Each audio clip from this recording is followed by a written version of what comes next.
Some may find the following disturbing. Discretion is advised.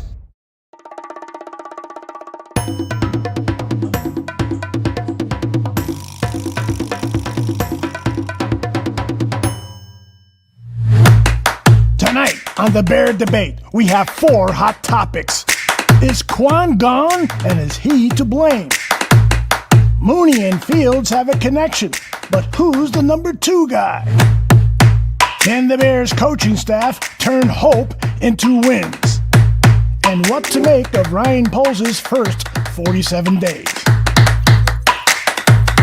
Our debaters, Roy, also known as Illwill from the Three Kings of the Midway Podcast, and Aaron Current from the Barfly Tailgate Show. Get ready to rumble. This is the Bear Debate.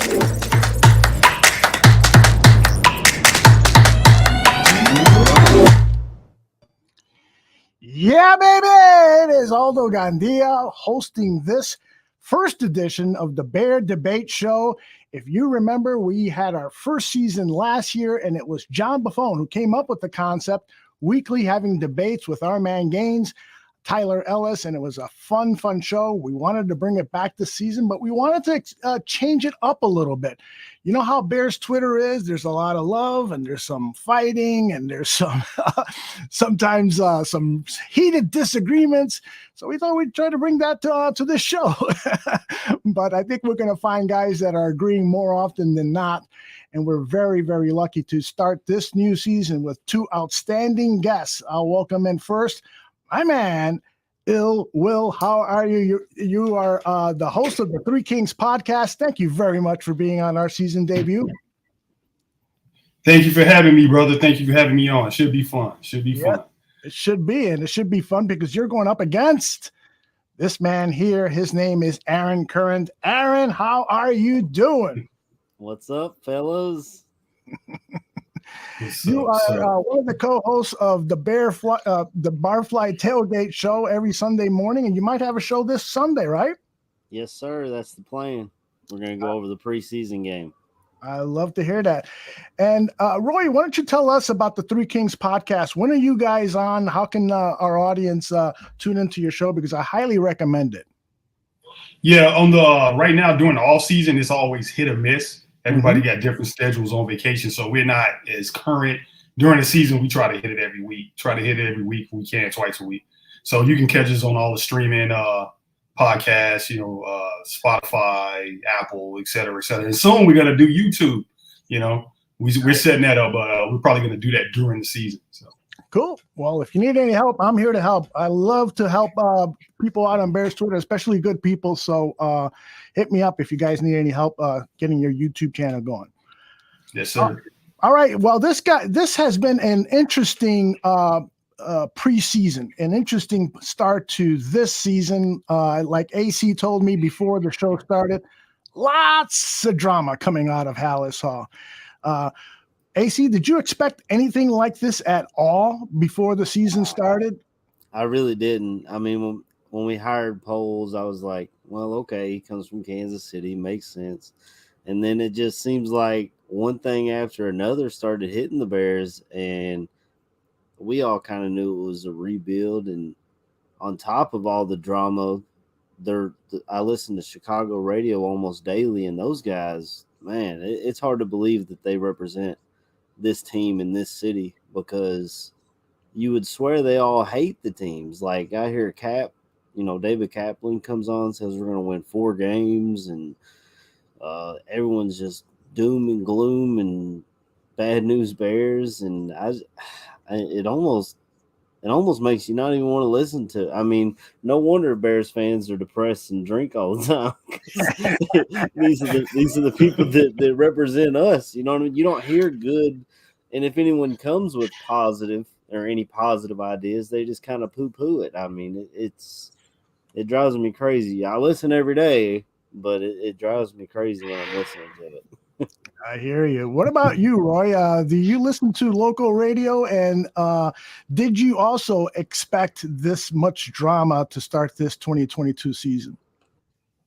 For the radio, no. I can't stand. I can't stand the talk show radios. I would much rather listen to Barroom, other shows, other Bear podcasts than to listen to the radio. There's so many content creators now. Other than like if the media, they have access to the players, they can get information that bloggers and podcasters can't do. I like them for that part, but their analysis, I don't really pay attention. I kind of on the Three Kings podcast, we said that when they brought a new regime in here, everything was on the table, right? Players could get cut, players could get traded, a new philosophy, and I kind of knew that was going to happen, and that's shocking a lot of people. That I didn't expect them to trade Khalil Mack. I would love to have Khalil, but when they traded him, I knew that it was a possibility. So I think it's just a shock to the Bear fan system that everything's on the table. It's a whole new regime. They're not going to be Ryan Pace light. Ryan Poles is not Ryan Pace. He's going to take a totally different path to building the team. So, yep. Well, let's start with the drama because our first question / topic is going to be about Roquan Smith. So I'll play the lead up into it, and then we'll get into your debate. On Thursday, just hours before the Bears Family Fest event, Roquan Smith released a note to Bears fans that he wants out of the Halas Hall family. Smith, acting as his own agent, has been holding in, attending meetings and practices, but not playing. He wrote, "The new front office regime doesn't value me here. They have refused to negotiate in good faith. Every step of this journey has been take it or leave it." Hours later, Ryan Poles said the following.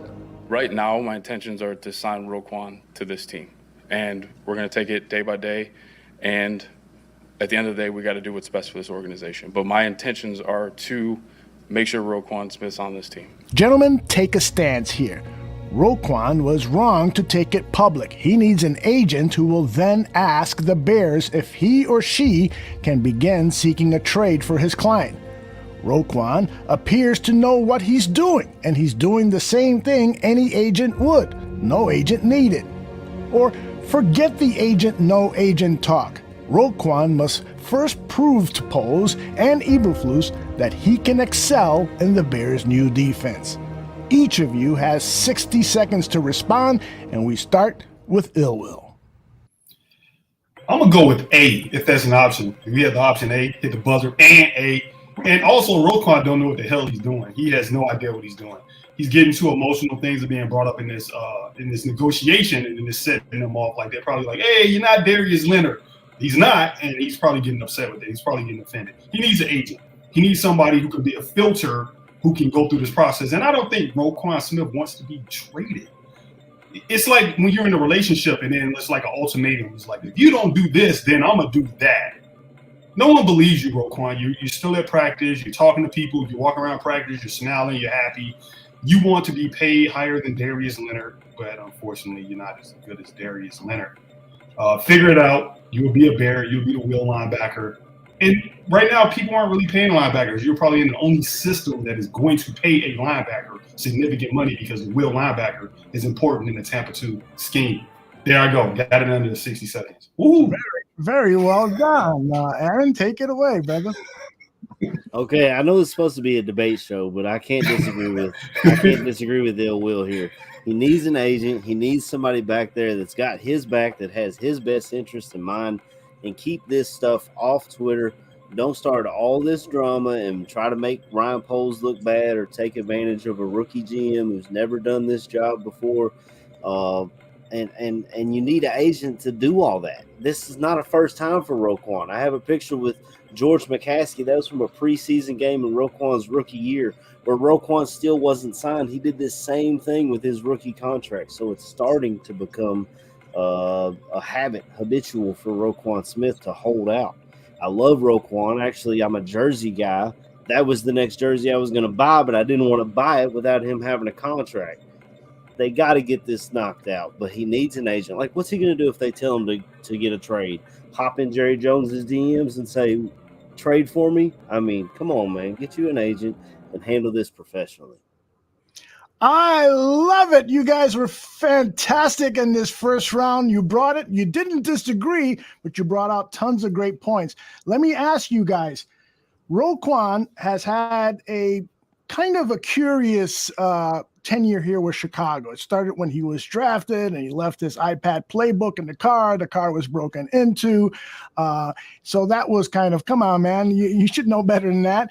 And then, there's photographs and video of him hanging out with porn stars. Again, it's his life. He can do whatever they want, but it doesn't. Hey, if I was a 23-year-old single man, I can't tell you. Trust me, I've been to a lot of strip bars in my day. So, but there's been incident after incident. There was the missing game in London against the Raiders, and now it's this situation. Does that worry you at all? I'll start with you, AC. It does worry me some. It worries me with you don't need all the off the field. What's the word I'm looking for?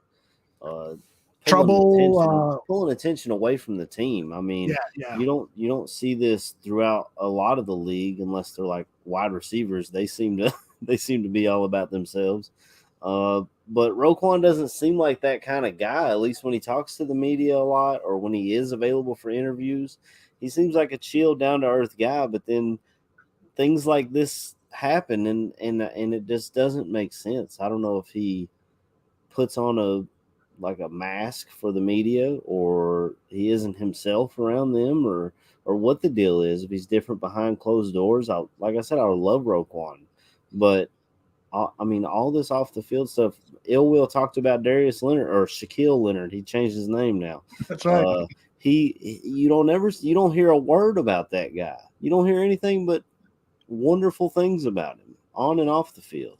Mm-hmm. And it just doesn't make sense to me. I don't know. Illwill, my man Nomad, says that none of this stuff ever comes up until it's time for a guy to get paid. Do you kind of agree with that, or do you feel that perhaps some of these things are concerning? For me, it's not. It's not. I don't mind having a few misdemeanor guys on there. I just don't want any felons. You keep the felons away. I need a couple guys that get in a couple bar fights to get a couple drunken publics. The Bears they're too clean. I need they football players. They're savages. Mm-hmm. I need that from my linebackers. I'm pretty sure Dick Buckets was downtown. Rush Street wreaking havoc back in the day. But if they had a Rush Street back then, they did. Aldo was out there hanging with him. Yeah, I was. Where's Dick at? No, he's not on that one. So I ain't too mad, but it just seems something's like just seems a little off with Roquan at times. Like he just seems a little weird. I mean, I don't care, but I don't get him sometimes. He's an enigma. He's like he's there for the team, but he wants like $25 million. Like, bro, you're not going to get $25 million. It just seems off. I can't put my finger on it. And my podcast partner, DeVore Nesby, says he's the type of guy that I play football, coach. Yeah, Roquan played football. I play football. That's what he's just. Roquan played football. That's what he seems like. I don't know, man. Well, I'm going to keep it with you. The question is, the salary cap is going to go up $10-15 million at the end of the season, and probably go up again $10-15 million. And so this is Roquan's turn. Ian Rappaport said that the expectation is that he's going to be the highest paid linebacker, and Poles said it was going to be a record-setting contract. So do you have any problem with Roquan pushing and having this sit in, because he wants to be the highest paid linebacker, but he doesn't want any of the trickery that Cliff Stein might be coming up to hide some of those dollars? What do you think? I've always personally never cared, and me and my podcast partners, we always debate about this. I never really cared about players getting paid. I think the owners make a lot of money. Cool. So I never cared about, he can get 18, but he can't get 20. I don't care. It ain't my money. As long as the Bears win, that's all I care about.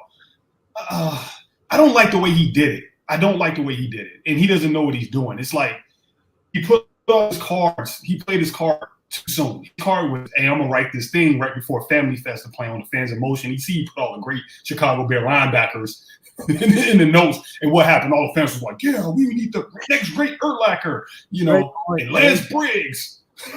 and he played us. And then Poles was like, the thing about it, Poles put him on the pup. so he didn't get fined. And then he came out and did that. It was dirty. It was a dirty game. He did that so he didn't get fined, risking the team getting in trouble. And then he come out and write this letter and use Ian Rappaport, whoever he used, to play this game. And he doesn't have any leverage. And I want the guy to get paid, but he like shot himself in the foot. And no teams have cap space to even trade for him. I don't like the way he did it. I don't like the way he did it. He could have did it a lot better. And if he had an agent, you know, he probably would have been handled better. You know, he probably wouldn't have been as emotional because they would have been saying it to his agent. It's like when you go to you have a real estate agent. If you ever sold a house, you say, I think my house is worth $1 million. And your real estate agent's like, no, it's not. And so they go into negotiations and they were like, well, you know, the bathroom needs to be fixed. The tile needs to be cleaned and updated. And they're having these conversations and you're not having it because you would get emotional. I love my tile. Well, they think your tile sucks. And he doesn't have that filter in the negotiation. And so he's sitting up there like, I love my tile. And they're like, your tile sucks, bro. You know, you need to tear it up and put in wood. And he can't take it. They're saying your tile's pretty good, but it's not the best top of the line tile not Shaquille on the market. That is true, man. Yeah, AC, you had a problem too with the way this Roquan handled that, right? Yeah, I mean, it just you need an agent to handle all that stuff behind closed doors. I'm sure a lot of these things get said to agents, like, yeah, we want to pay this man, and even if they do, that's become the status quo. The next person that gets paid the most, and then resets the market. We see it over. We saw Kyler Murray get paid the most. We saw Deshaun Watson reset the quarterback market, even though he had everything else going on. So that's just become the status quo. But if he's looking for what I've heard, 22 to 25 million a year, Ryan Poles is looking. He knows he's got a rebuild ahead of him. He knows he's got to build a roster for sustained success.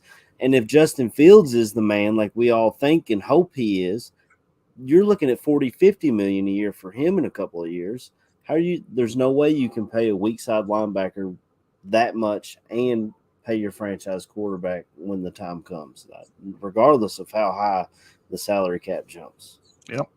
All great points, gentlemen. Let's move on to round two and see if we can find some fireworks here. Here comes the question topic. There are signs pointing to Justin Fields developing a connection with Darnell Mooney that could develop into a type of Peyton Manning, Marvin Harrison kinship. It would help Fields and Mooney if there was another go-to member in the aerial crew. Pick the one player you think could be that guy this season. Rookie Velus Jones Jr., Byron Pringle coming off a 5-touchdown season with the Chiefs, Luke Getsy's guy, Equanimous St. Brown, doesn't have to be a wide receiver. In fact, it's tight end Cole Kmet. Or, wait a minute, Mooney is outstanding, but he's not a number one. Aaron, this time you begin, and you have 60 seconds. Go. This goes back. You had Adam Rank on with Greg Gabriel last week, and he made an incredible point about if you look at the Packers offense, there was a number one, Devontae Adams. I think that's Mooney. And then the next targets went to either the running back or the tight end. I think Cole Kmet steps into the Robert Tonyan role over here and takes over as the tight end one and has a fantastic year. He was working with Mooney and Justin Fields this offseason, building chemistry and timing, and I think he takes a big step this year, and hopefully we don't see as many drops from him or fighting the ball away for whatever reason he liked to do that. I think Cole Kmet is the guy. I think it's gonna be probably a wide margin to Mooney, and then Kmet's going to be the second guy, as well as David Montgomery's going to get some work out of the backfield as well. You guys hit the clock really well. Roy, it's all yours. You're on mute. All right, I'm off of mute. See, now you're going to agree because I'm like part of I'm like the king of Cole Kmet's fan club. So I'm always defending Cole Kmet. I love it. The number 2 option last year was Cole Kmet. He had 60 catches, 600 yards. He didn't score a touchdown, but nobody in Matt Nagy's offense scored a touchdown. So there's that. I think it's Cole Kmet as far as the number 2 targets. As far as wide receivers go, I think it will be Equinemius Imhotep St. Brown. And yes, I said his whole entire name because I like his name. It's fun. And that's mainly because Justin Fields said his name. He said, who do he rely on after Mooney? He said EQ, Equinemius St. Brown. And for whatever reason, he didn't get a shot in Green Bay. He's 6'5". He runs a 4.4. He played well when he played in Green Bay. I don't know what the deal was. He knows the offense. He's going to come in right away, be a big target for Justin Fields. And he's going to surprise some people and piss off a lot of Green Bay Packer fans. Outstanding tip. Totally outstanding. Great job, fellas. And the chat room kind of agrees with you guys. Got a lot of love for Cole Kmet. Bear Truth 9 says, case closed. Kmet did Kmet. Great job, Aaron. We've got another Kmet up here. Where does he go? Oh, Mo Bierman. My man Mo Bierman. But we got a few Equinemius St. Browns too. Renewable and rechargeable review, Nomad and Taurine as well. I agree with you guys. These are the top two guys. I've been to a number of practice games over at Hallis Hall, practices at Hallis Hall.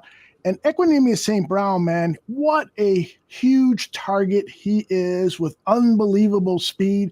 He has put the ball on the ground at least 2 times that I saw, and so he needs to clean that up. But he knows this offense. And so, Roy, tell me, how valuable is that? Because I think it's probably the reason he's going to be starting opposite Darnell Mooney. Yeah, it's very important because Justin said he trusts him. He knows where he's going to be. And that's what they're trying to teach with Justin Fields is the timing of his offense, to throw with anticipation. Well, if you're throwing with anticipation, you don't trust the guy's going to be there, then where's the connection? I think they had an issue with Pringle. Pringle even said it. He's like, yeah, I'm, on a scramble drill, I'm running this way and he's running that way. Mm-hmm. So you have to build that trust. Yep. He trusts Mooney. He trusts Cole Kmet because they've been through that Nagy season together. So he has to find another guy. And it's Equinemius St. Brown. I think it eventually will be Velus Jones Jr. because that speed is insane. Yeah. But he's still a rookie. Yeah. So, are you really going to try to, give a rookie 90 targets? I mean, he's not Jamar Chase, But and you can do some other things with Velus Jones Jr., but Equinemius St. Brown, he knows the offense. And I think he wants to stick it to Green Bay because he never felt like he had a shot. And he's going to come to Chicago and try to ball out and then thumb his finger in Aaron Rodgers' face, and I love it. AC, what are your expectations for EQ? I love EQ. I like the signing when we signed him. I mean, he's got great size and speed, just like Illwill talked about. He's got the sibling rivalry. I see Don Bayer in the chat room over here talking about Amon-Ra over in Detroit. But Detroit, didn't HBO Max get canceled or something because Detroit's Hard Knocks was so bad? Nobody's watching that shit. I mean, and Illwill talked about, I don't know why he didn't get so many targets in Green Bay. It's simple. Aaron Rodgers has always done this. For all of his greatness, he laser focuses in on his favorite target. It was Jordy Nelson, it was Randall Cobb, and then it became Devontae Adams, and nobody else was really getting targets other than, like I said, the tight end. The big Bob Tunyon would occasionally break out and hit them down the seams. Mm-hmm. But other than that, it's been, it's all to Adams, and we'll see how Rodgers does to build chemistry with his new wide receivers. I haven't read any of their. I'm not like Don. I don't go to our rivals' Twitter and stuff and try to figure out about the team. I just kind of stick with Bears news for the most part. In other words, you got a life. Well, I'll tell you this, Justin Fields was super sharp today in practice, and Coach Eberflus was asked about that because the concern, of course, is how is he going to build a rapport with wide receivers who are injured, and because that has been a problem. And this is Coach Eberflus on Justin Fields' progression. Offense came out really well, and that we had that red zone, and then we backed him up to the high red, the fringe area. And I thought they operated really good. His timing is getting better. And it's really, for him, that's really good because, how do you get the timing down with different receivers? For him to be able to do that shows a lot to me. So we're excited where he is. Very encouraging words there from Coach Eberflus on Fields' development. And yeah, I mean, I've been predicting a slow start this season because typically history tells us when you have a young quarterback and you're giving him the second head coach in his second season, a brand new offense, and a whole bunch of new skill players, it takes a little while. I see Roy agreeing with me, and I like that. So go ahead, Roy, take it away. For one, I love hearing Matt Eberflus talk about football. It's like refreshing. He seems to know more about offensive football than Matt Nagy, and he was offensive coach. But yeah, I think the team is going to focus on the run game. This scheme is wide zone based, and they're going to run the ball. And part of the way you help a young quarterback is to run the ball, is to play good defense, to say not score 40 points a game, and that's the only way you can win the game. And let him develop because he didn't have a chance to develop last year. And it'll come. I was listening to who was I listening? I was listening to the whole John's podcast. They were talking not to throw another podcast on here, but they did an interview with the Bengal guys, and they said how Joe Burrow, they focused on the run game early on in the season, and then eventually he started throwing the ball more. And I thought that was important, is because I think people want them to come out the gates and throw the ball 50 times a game. They're not going to do that. Run the ball, play good defense, and allow Justin Fields to develop, learn the offense, get his rhythm with the skill players, and then let it go, man. I'm here for the long haul for the quarterback. I'm here for the long haul, not just I need it right now. I want Justin Fields to be a Bears quarterback for the next 15 years. And if it takes a year for him to get his bearings, I'm fine with it. Yep. And, one of the just looking into the future here, one of the great things about how this team is developing is that we may not need a left tackle in next year's draft because Braxton Jones has looked super in practice, and it's a practice-to-practice progression that leads me to believe he's going to be the starting left tackle, not Ridley Ridley or Ray Ridley or whatever, whatever. We couldn't play left tackle in Detroit. He's a pretty good right tackle, so we might see him there. Anyone disagree with me there that Braxton Jones is going to be the left tackle come week one? No, I've actually I don't know if you've been keeping up with my off-season moves. I've started writing for a website called mentaldimes.com, and I have a article coming out Saturday morning outlining what to watch for in the preseason, and Braxton Jones is one of the major focuses of me this preseason. And nice. I liked him when we drafted. I didn't know a ton about him before we drafted him, but when we did, the more I read about him, the more I liked him. When I heard him speak, he sounds like he has a high football IQ. He's taking everything in like a sponge. And let's not forget, the guy that a lot of people wanted was a third-round pick out of Arkansas Pine Bluff. So when I hear people say, oh, he's a fifth-round pick out of Southern Utah, it's a small school, blah, blah, blah, I'm like, why are you all holding that against him? But you wanted Teron Armstead here, who went to Arkansas Pine Bluff, who that college is probably the size of my hometown, which is not very big. I'll just tell you that. I love what Jay says here. Fields outperforming Lance, according to reports, with nobody to throw the ball to other than Money. So Money Mooney, I love to call him, because that's another guy that's good. He's gonna. I'm predicting right now $28 million for that new contract for Darnell, and then David Montgomery coming up for a new contract. So that's a whole new polls discussion. We'll save polls discussion for a little later. Let's move on to question topic number 3. It appears the Bears have constructed a coaching staff of outstanding teachers and quality personalities, but the roster is a different story. According to Sports Illustrated, of the 90 players on the Bears' current roster, only 16 were selected on the first 2 days of the draft, and Dante Pettis, Darrington Evans, Mario Edwards Jr., and Sean Coleman are among that group. There are only 9 players who were drafted on day 1 or day 2 by the Bears, and 7 of those have come on board since the 2020 draft. Despite this downer, Where is your level of hope that players who were cast off by other teams can advance to playing at career high levels because of this coaching staff? Hope scale, very hopeful, somewhat hopeful, very little hope, no hope. Illwill, tell me where your temperature is at. You got 60 seconds. I'm somewhat hopeful, and the main reason why I'm somewhat hopeful is that, especially on the defensive side, because if you look at the Colts in 2018, they didn't have a lot of brand name talent. They didn't have a lot of high draft picks. Kenny Moore was discarded off the Patriots waiver wire. They picked him up.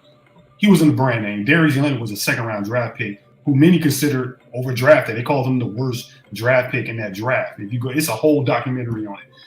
They didn't have many big names on that defensive side, and they still were top 10 on the defensive side of the football.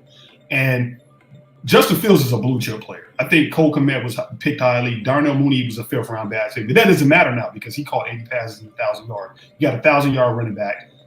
You put Justin Fields in a scheme that helps him, his skill set, and you might see something. I don't think the Bears are going to win the Super Bowl. I don't think they're going to win a championship. They're going to be a competitive, pesky team, and the defense is going to be good. Mr. AC, all yours, brother. Man, I was going to say somewhat hopeful too, so I'll try to be a little bit of the devil's advocate, and I'll say I'm a little hopeful because we have started stacking talent, but we still have a lot of work to do on the offensive side of the ball. We have a lot of question marks. We don't know what Velus Jones is going to be. We don't know if EQ is going to be able to break out of Aaron Rodgers' shadow and do anything here.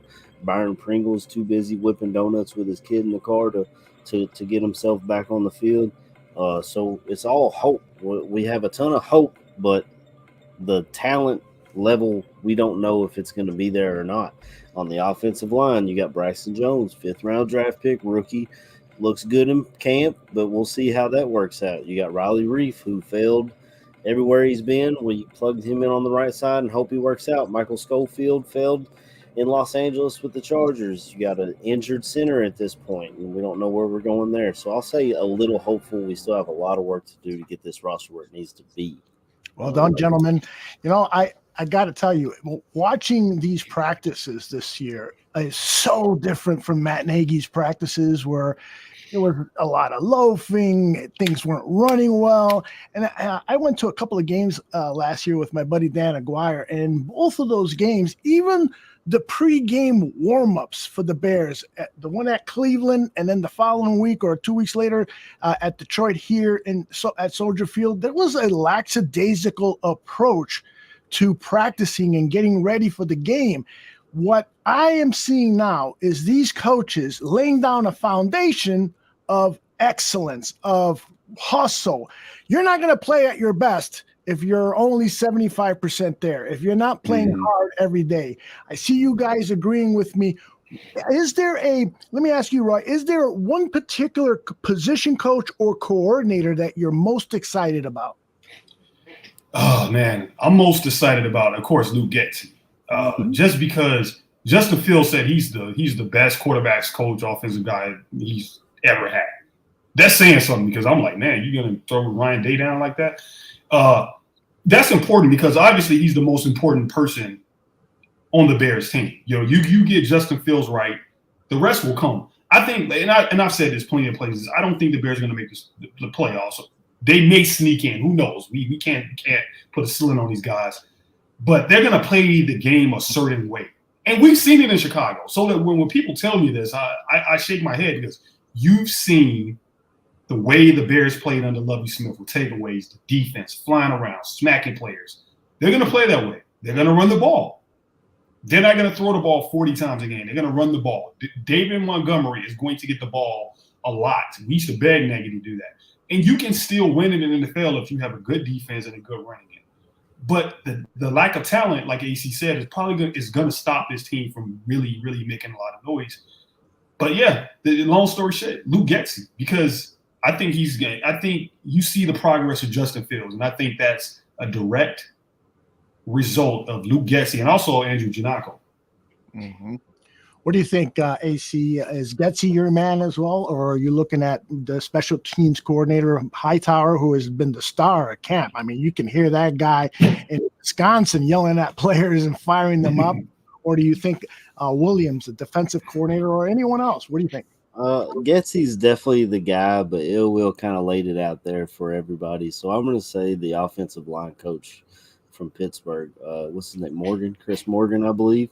Chris Morgan, because the team, the offensive lineman that he's working with is not top 10 draft picks or even first round draft picks. So he's going to have to do a lot of work with technique and scheme to help these offensive linemen do their job better. Maybe we'll see Sam Mustipher take a step forward. I myself am hoping Doug Kramer can beat him out for that backup center position. A hometown kid from Chicago, went to Illinois. And so I think that he's going to be a big key to this offense, is him being able to get the best out of that offense, out of these offensive linemen, and play to the best of their ability. I know he distracted you, right? Yeah, definitely. Absolutely. Middle of my sentence. I barely have any hair. We mean get a barber. This is a beautiful beard. That's right, man. That's what it's Don't fuck off. Go watch your White Sox lose, Gonzo.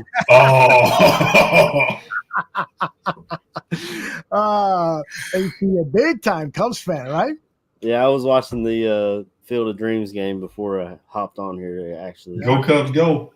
Yeah, I'm going to watch the Cubs when they come to Cincinnati in October. And I told my wife, I said, this might be a prospect game, a AAA game. I have a good time with that one. All right, let's move on to our fourth and final question here. Play it. 47 days ago today, Ryan Poles was hired to be the new general manager of the Chicago Bears. Choose which one of these sentences best describes your appraisal of Poles, and then follow it up with why. He's had lots of tough luck. At least I hope it's tough luck. His rookie mistakes are apparent. As painful as it is, he's laying a foundation for long-term success. I don't see mistakes. I see a tough, smart general manager. Aaron, this is the final question, and we'll start with you. I'm going to say he's had lots of tough luck. It all started from free agency when he tried to sign Ogunjobi, and then he failed his physical, and then they let him leave, and now he's signed with the Pittsburgh Steelers, and now he's got the Roquan Smith situation going on. He's a rookie GM. It's his first time ever doing the job, and he's definitely getting tested in his first offseason. I do like the way he attacked the draft. He didn't reach. A lot of people wanted offensive line or wide receiver in that second round, but we saw 9 offensive linemen go off in the first round. So if he would have reached for an offensive lineman like, the Patriots who grabbed Cole Strange in the first round, Bears fans would have torn him apart as well. So I'm happy with what he did in the draft. I'm somewhat happy with the job he's done, but he has run into some tough luck, and there's no way to beat around the bush with that one. All right. Roy, take it away. I'm up in there. Oh, yeah. I'll say that he's laying the foundation. I'm not ready to crown him yet. Yeah, he's had some tough luck because also we forgot about the Ryan Bates thing, the guard. Yep. We signed to that poison pill contract, and they even leaked that the Bills weren't going to match it, and they matched it. I mean, come on, man. What are you supposed to do with that? You can't do anything with that. Larry Ogunjobi, his foot is hurt, but we ended up getting Justin Jones, so he rebounded from that pretty well. It's going to be ugly. I knew it was going to be ugly, and I'm not ready to crown him yet because I saw Ryan Pace come in and clean house and moved a lot of dead weight around, and then he just completely lost his mind in like 2018 and just like mortgaged the future for everything. So we got to see if he's going to make that mistake because Ryan Pace came in the same way, getting these young players and getting draft picks, and then he just lost his mind. So hopefully Ryan Poles doesn't lose his mind. He maintains his discipline and or his military bearing, as we used to say in the Army. Yeah, I love it. You got 2 Army guys on here. Oh, yeah. Who? 13 Mike. Yeah, I come from a family of guys who went AWOL. Smart. At least one of them is still up in Canada. Smart. Yeah, here's the thing about Ryan Poles. Anytime anybody criticizes him, I almost lose my lunch because this guy inherited a fucking bathtub of shit. You know, a poor salary cap situation, aging veterans, draft depletion. He had only 4 or 5 draft picks, and he maneuvered to get more. I mean, 11. He handed so much shit that whatever misstep he might have committed himself, to me, it's blinded off by the fact that he has done such a good job in so many areas in terms of cleaning that shit. You know how things are. I don't mind cleaning my own shit, but cleaning somebody else's shit? No. Ryan Poles has taken that challenge, and he's done a really good job. So what do you guys think about what I said? I mean, is Ryan Pace more to blame for Ryan Poles' missteps than anything else? Absolutely. I mean, you talked about the salary cap situation. Not only was Ryan Pace pushing salaries back, that puts you closer to against the cap for an aging veteran with deteriorating skill sets. I loved Akeem Hicks, but he was getting paid a lot of money. Khalil Mack, the same thing. And we had Travis Gibson come in and play 9 games last year and had 7 sacks and 4 forced fumbles taken over for Khalil Mack after he went out on his foot injury. So you had younger guys that were ready to prove themselves and were never given the opportunity because there was these guys in front of them because of draft status. And we see it so much. How many times do we see Adam Shaheen get another shot because of where he was drafted at or how much money they're getting paid? We see it time and time again in the NFL. And it really needs to change because competition breeds success. We all know that. Anyone who's followed this game at any level knows that. So it really was Ryan Pace that screwed this roster and the salary cap situation up, and Ryan Poles is digging us out. Mm-hmm. Yeah. What? Go ahead, please. What do we have? We had 30 players on the contract and $25 million in cap space, and we had to fill out a 90-man roster. Even if you gave everybody a minimum contract, you wouldn't have had enough cap space. Yeah. You got to sign 50 players for a 90-man roster. Mm-hmm. You only got $25 million in cap space and 5 draft picks. I don't understand about people are like, we need to sign this guy and this guy and this. I'm like, well, what money? Man, that drove me insane in the offseason. They were so mad that we signed EQ and we signed Byron Pringle. We didn't go after the big name. Like, what do they want us to do? Sign Julio Jones? Julio Jones ain't coming to town. He wants to play with Tom, bro. OBJ. I've seen OBJ this week. He tore his ACL in the Super Bowl. Are we going to sign another injured wide receiver? Look at his name. I hear you, brother. And he wants to come here? He don't want to come here. He's going to go to LA. He's going to go to Tampa. Like, come on, man. Yeah. I mean, I wouldn't have mind keeping Allen Robinson. I got his signed football behind me, but you know who ruined that? To leave. He was ready. Who ruined that? Who ruined that? Ryan Pace. Matt Nagy. Matt Nagy didn't even cut him call out of him the in. offense. That'll get him to stay. Yeah, froze him out. Didn't call him. He wanted to sign a contract. They lowballed him. Like, yeah, come on, man. Like, even that, I saw people blaming. We don't have this. We don't have that. Well, it's not Pole's fault. This is my son in the background. Hey, man. You're on YouTube. Yes, you're on YouTube, dude. Say hi. He's hiding. Hey, what's up? Come on in. Talk. Tell us what you think about the Bears. Go ahead. Yell it out. I think he's on mute right now. Yeah, he's telling him what to say. He's like, I clogged the toilet. I'm like, it's not the time. Hope you weren't ready for that, man. That's kind of what Ryan Pace did. He clogged the toilet. Perfect analogy. Awesome. Hey, one thing about Poles that I think all of us will agree on, that perhaps the next big challenge he has is cut down day.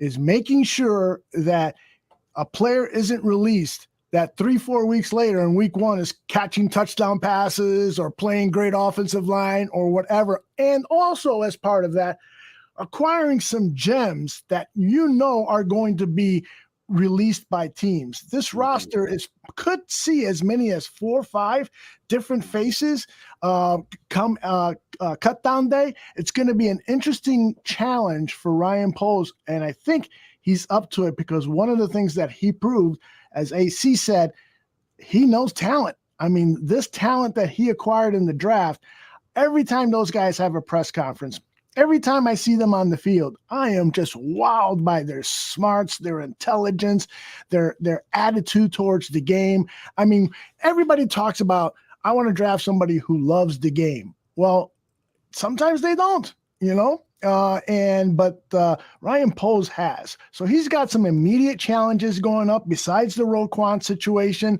Let's see if he's up to it.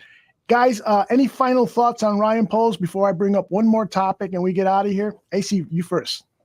I did want to throw in a thing. It's not exactly about Poles, but I was listening to the same podcast that Illwill was talking about earlier, the Hogan Johns podcast. Mm-hmm. If you guys are fans of them, go back and listen to it because they talk to writers at The Athletic that cover the Buffalo Bills, the one that covers the Cincinnati Bengals, and the one that covers the who's the other franchise quarterback guy they talk to. So they talk to guys that have young, promising quarterbacks about what their quarterbacks looked like going into year 2 and how they saw them working out. If they saw it was Justin Herbert was the other one. So one thing that they did talk about was with Josh Allen. When Josh Allen was going into his second year, his big 2 targets was Cole Beasley and John Brown. So when we look at our wide receiver core, you've really just got Mooney. But Cole Beasley, he's sitting out there on the free agency market. I wouldn't mind him coming across the middle and catching some passes in Chicago. If he's a guy you can bring in, it's not going to cost you a crazy, exorbitant amount of money because our wide receivers are dropping left and right. If you guys are keeping up with camp, and we saw it under Lovey, with hammies and knees and all those kinds of things that happen when they got to get their track shoes on. So I wouldn't mind seeing Cole Beasley here taking over the middle, to be completely honest. Mm-hmm.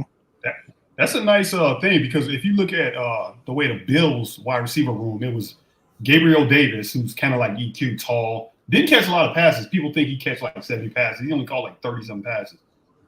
Diggs, who I think Darnell Mooney is very similar to. If I had to compare him to someone, Diggs was a 5th-round pick as well. 5th-round pick. He's an inch taller, maybe 10 pounds heavier, but they're not big guys, but they're really smooth in that route running, really athletic. I can see Mooney being a kind of Diggs. I'm not calling him a Diggs, but I hope he's kind of a Diggs. And so Cole Beasley was the slot guy, and so you kind of need that slot guy. Could be Bayless. I don't know if Bayless is ready to be Cole Beasley. He's not Cole Beasley. Cole Beasley is like one of the best slot receivers in the game. So if you can get a Cole Beasley and then you just have Bayless Jones just be this gadget guy, you might be working with something. And they, they're going to make a move. That's what I like about Ryan Poles. If people get all worked about a shape, the wide receiver, N'Keal Harry, he's out 8 weeks, right? Yep. He's going to make a move to offset the Harry injury. He has to. Yep. He's not going to just do it right away, but he has something brewing. And I'm just waiting to see what it is. Yeah. It's going to be linebacker might be a good spot to look as well as far as cut down days. I mean, I'm hoping we can lock up Roquan, but I guess Nick Morrow is going to be your middle linebacker, and then strong side backer. I don't know, the undrafted free agent out of Wisconsin or Adams, I think, is the guy. He's looked really good in camp. Really surprising speed, and he's done. I've seen him run a lot of special teams drills, so he's going to get a lot of snaps out there. As you guys know, you don't play that third linebacker a lot in this defense because of the offenses nowadays. But when he's on the field, I expect him to make plays. He's a sturdy player, a good physical specimen too. All right, here's the last thing I wanted to bring up, fellas. Is this Saturday Kansas City Chiefs, first preseason. I don't even want to talk about the bald-headed fuck, as we call him. But war criminal. What I want to know from you guys is, what are your expectations for this Saturday's game? What are you hoping to see Saturday, Bears versus Chiefs? I'll start with you, Illwill. Okay. One of the main things I want to see is the defense. I want to see that old-style defense. I don't care who plays, if the starter plays or not. I think some of them should play. I just want to see them flying around, stripping away, punching at the ball, playing that Tampa 2 Bears defense that we've known and loved under Lovey. I also want to see the offensive line block. I know they're not going to do pretty much anything with Justin Fields. He might hand the ball off, maybe throw some quick passes. So I'm not expecting anything, especially from week 1. But I want to see the offensive line block, play a team other than their teammates, because I think the Bears have a decent defensive line. I think that when you see them getting blown up, it's kind of just because Robert Quinn is a beast. So I want no injuries, like as Gary just said, no injuries. I want to see the offensive line block, and I want to see the style of defense just flying around and stripping at the ball. That's what I want to see the most. What about you, Aaron? What's left? I'll definitely be watching the line of scrimmage, because you'll see a lot of vanilla defense in the preseason, so I'm not sure how much I'll be able to judge on that. They're not going to want to give Kyle Shanahan any leg up for week 1, and I can't blame him there, because he's my favorite coach in the entire league. And the offense, I mean, just like Gary said, no injuries, get out of there with not a ton of penalties. I'll be watching these young guys. One guy I'm definitely going to be watching this preseason is Dominique Robinson. We heard his name a lot. I liked him in the draft. He's a converted wide receiver to defensive end, so he's got size and speed. And I want to see how he looks with the pads on going against someone completely different that he hasn't taken on in camp. But that'll be the big thing for me, is the line of scrimmage, and I don't want to see anyone getting hurt. There you go. Number 91 is Dominique Robinson, and Danny Shimon and I at Family Fest, we kept an eye on him, and we were just so happy with his get up off the line of scrimmage. And another guy, Mohammed, the guy we acquired from the Colts, Danny was just screaming about how this guy gets off the line of scrimmage. It was an aspect of his game that Danny wasn't super familiar with, so that's a good thing. I'll tell you one of the things I would love to see this Saturday.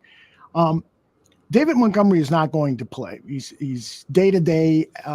So when Eberflus said that the starters were going to start, Montgomery won't be a starter. So obviously we'll see Khalil Herbert in that starting lineup. But then after that, maybe for 2 quarters, maybe for 3 quarters, Treston Ebner.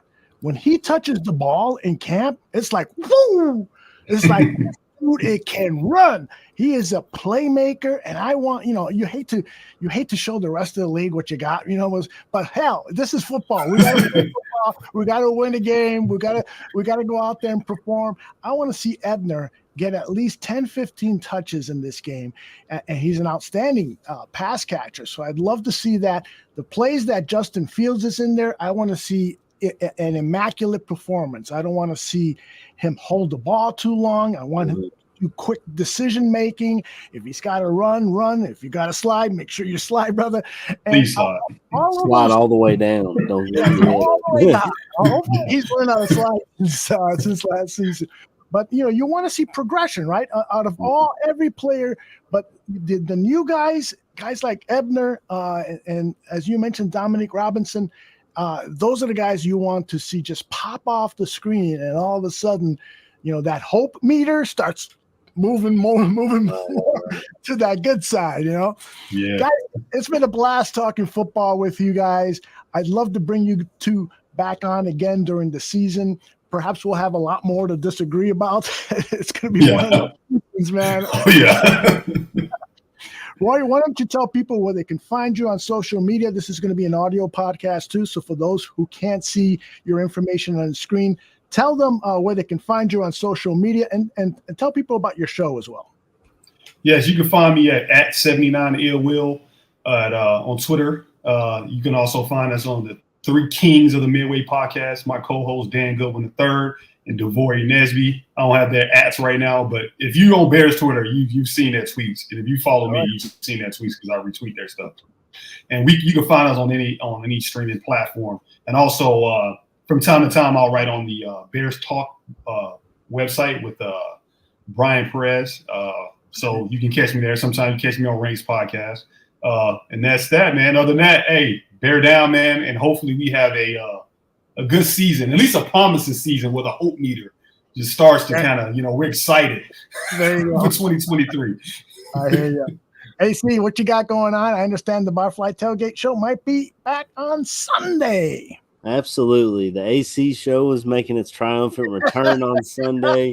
We're going to talk about the preseason game that happened Saturday. You can catch me at Aaron Current on Twitter or at Mental Dimes NFL. I am the lead NFL writer at mentaldimes.com. It's a project I took over in the fall, and I'm really happy with what I got going on there. Trying to build that company up some and get my writings out there a little bit. So check me out over there at mentaldimes.com as well, if you don't mind. Roy, when AC first came on to the Barfly Tailgate Show, it was they would talk 2-3 hours, and AC would hardly say a word. And I'm like, does this guy ever talk? Now it's the AC show. Everybody stops and listens to AC for 2 of those 3 hours. Well, I was telling Aldo, I would always kind of sit back. I wanted everyone to get their opinions in and everything. And now I'm just like, I need to get my opinion out, because if I don't say it now, I'm going to forget it, and then I'm not going to be on the show. So, I just kind of cut in there. I'm like, before you finish. Yeah, you're right, because you be like, I got a point, and then they go off somewhere else, and you be like, oh man, I forgot what I was even going to say. Wait till you get to my age.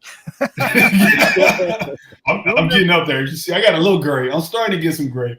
Every once in a while, I'll see 1 or 2 gray hairs in here. I'll see white. I can see. I think my beard's. It's the kids. When you have kids, they start growing. Well, my They just son come out of Scotty kids. actually started football this year. It's he's going into 6th grade, and I was like, "You're playing football this year," and he's been out there at practice since July 13th is when they started. He had a scrimmage last week, and he's got his first game this weekend, and he says he loves football.